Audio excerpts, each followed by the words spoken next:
अस्सलामुअलैकुम दोस्तों आज मैं आपको इस वीडियो में बताऊंगा कि आप अपने रॉन्ग सिम का नंबर मोबाइल से कैसे निकाल सकते हैं।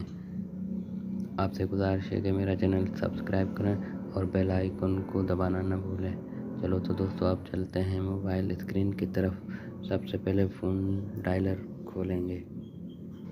फ़ोन डायलर हमने खोल लिया है और अब जो हम डायल करेंगे इसमें *8#।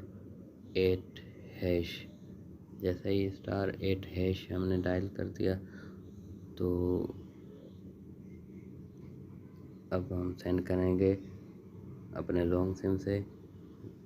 जैसे सेंड कर दिया और सेंड करते ही आपके सामने आपका मोबाइल नंबर आ गया है। तो इस तरह से आप अपना नंबर चेक कर सकते हैं। उम्मीद करता हूँ दोस्तों ये वीडियो आपको पसंद आई होगी।